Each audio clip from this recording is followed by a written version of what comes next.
Malalim ang tamis ng pagsasama ng mga Pinoy at ang ating paboritong pampatamis, ang asukal. Mahigit 200 na taon na mula, naging isa ang major producer ng asukal ang Pilipinas. At naging isa ito sa mga pinakamahalagang export hanggang early 19th century, kaya naman napakahilig talaga natin mga Pinoy sa kakanin at sa mga pampatamis na panghimagas. Sa episode na to, samahan nyo kaming explore ang kakaibang panghimagas, ano ba ito at saan nagmula ang inutak. Matamis na araw mga kahimagas, ako si RJ, pastry chef at Bite Size. Nandito tayo ngayon sa Taguig at Pateros para halughugin ang kakaiba at natatangin nilang panghimagas, ang inutak. Welcome to the Desserts of the Philippine Islands. Tara na!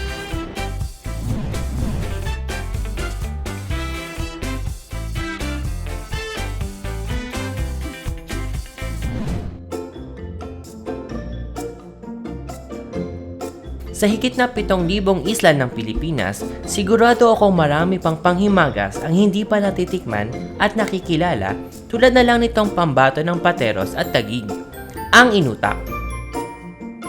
Tara, maghanap tayo ng tindahan ng inutak at alamin natin ang kani-kanilang kwento. Ang unique sa inutak ay yung pangalan, medyo kakaiba. Lagi siyang handa. Kasama sa handaan. Mapa-birthday, mapa-fiesta, anibersaryo. Lagi may kasamang inutak. Ako po si Renato Bade. Kasalukuyan po ay hawak ko rin ang turismo at ang public information na office. Ang taga-Pateros at taga-Taguig, mahilig kami sa pagkain. Ang Taguig at Pateros ay para magkapatid lang yan dito. Ang mga tao sa Taguig at Pateros ay halos isa. Ako po si Chona Dimapi, gumagawa ng inutak. Ipinangalan ko po ang business ko kay Lola Huleng, ng nanay ko, na siya yung gumagawa. Minalan namin sa nanay ko. Sinimulan ni Lola Huleng noong 1950s at tinuloy ko lang noong 2013 yung paggawa ng inutak. Yung pamilya namin ay pamilya ng mga manggagawa ng dessert, mga kanin. Nung araw kasi, katulad siya ng utak ng manok. Dahil nung araw, puting-puti lang yung inutak niya. Ngayon, ginawa lang namin na may violet yung ilalim, sa ibabaw yung toppings na puti. Ang karaniwan, puto di ba? Puto kutsyenta, suman, ganyan. Siya lang yun talaga yung may pangalang inutak. Doon pag ginagawa yung inutak, pag sinalang na yan, hindi mo titigilan na halo. Kasi pag hindi mo kinalo, didikit na yan, titigas yan dun sa ano. So para ma-maintain yung texture niya, haluin mo siya. Ngayon, ang pagluto ng inutak, bababad mo yung bigas at malagkit, gigilingin. Tapos, gumagawa rin kami ng pantoppings na pure coconut milk. Sasalang yon, lalagyan ng asukal. Yung binabad kong galapong, doon ko maglalagay kami sa pangilalim. At konti rin naman doon sa pangibabaw na galapong na binabad ko. Pagkatapos nun, lalagyan sa lalagyan, sa lanera, tapos lalagyan, pag malamig na, lalagyan ng toppings, yung white, lalagay sa oven.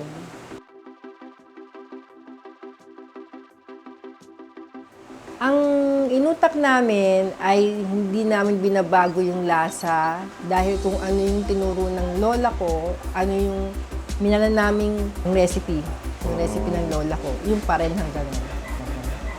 Pag una mo siya natikman, masasabi mo malinamnam. Natanong nila kung bakit malinamnam, para daw may gatas. Pero wala na ng gatas.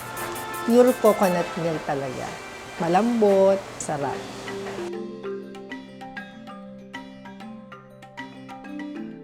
By order basis ako. Hindi ako yung everyday nagluluto. Actually, homemade siya. So, I'm Amanda Tuason Cacao. Kami yung nagluluto personally. So, kami mag-asawa lang ang gumagawa ng inutak. It started with lola ko pa. Then, through my mother. So, sa mother ko talaga yung pinaka. So, nakuha ko yung the way, yung technique niya, kung paano siya gawin.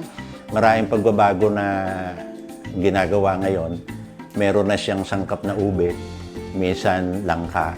Pero dati, white lang siya, yung galapong lang talaga, saka gata. Pag sinabi mo sa akin gusto ko ganitong flavor, lalagyan ko siya. No, yung sa amin is natural. Ang ipinapatong ko lang sa kanya kung gusto mo ng additional is pwede ko siya lagyan ng buko, pwede ko siya lagyan ng langka.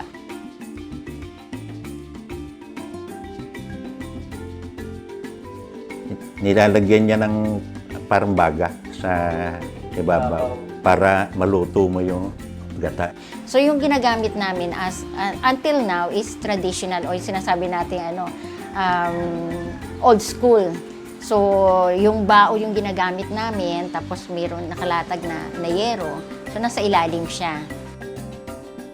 Sa inutak, talagang mas ano siya, yung bamboo, yung stick siya na panghalo talaga. Kasi para hindi dumidikit. Kasi maninikit siya sa ilalim pag hindi ayos yung pagkakahalo niya. Bao kasi mas ano siya, yung tendency ng apoy niya mas malakas. Saka makokontrol mo. For them, pag sinabi nilang inutak, ay ano yan? Ano ng baboy? Yung utak ba? The generation today na gusto nila more or less is instant. Instant lahat. So parang ang hirap i-pass on. Pero actually, I'm looking forward na even sa mga pamangkin ko na maipasa namin siya na hindi mawala. Kasi pag nakat sa akin, sayang, gusto nila. Sabi ko, pwede ko ituro, bakit hindi? So, basta the quality, mag-stay siya. Kasi ang inutak ay bihira lang ang gumagawa.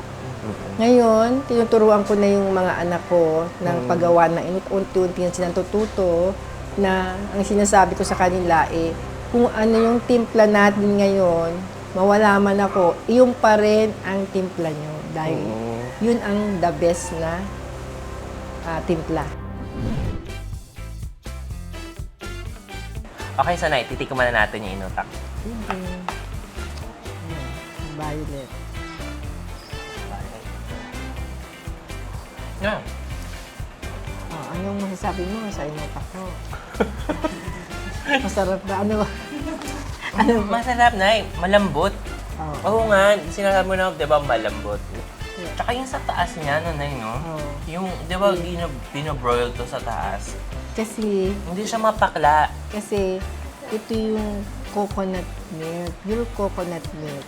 Pagka tinos yung ibabaw, tamang-tama lang sa lasa yun. Pagka toast ng toppings.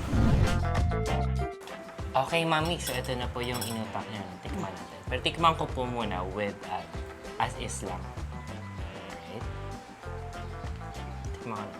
Masyadong malaki. Ano, Mami?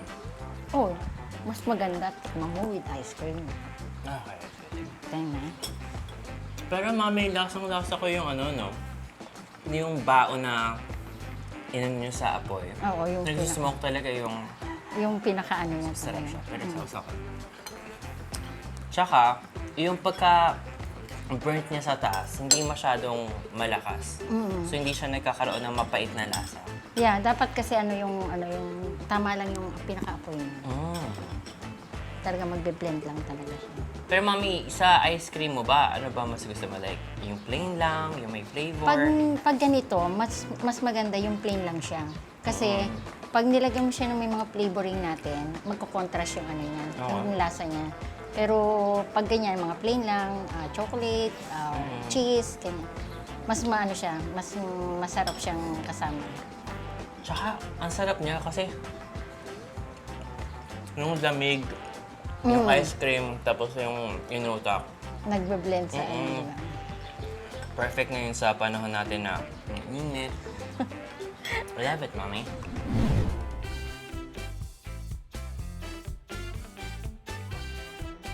Ang kakanin at panghimagas ay hindi lamang parte ng ating buhay, kundi isa ring simbolo ng tradisyon bilang Pinoy na naipapasa sa mga susunod na henerasyon. Kaya naman sa bawat kagat sa ating panghimagas at kakanin, dasapin natin ang tamis ng kulturang Pinoy.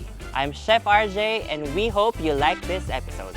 Kita-kits tayo sa next episode ng Desserts of the Philippine Islands kung saan ang bawat panghimagas ay nasa puso ng bawat Pinoy.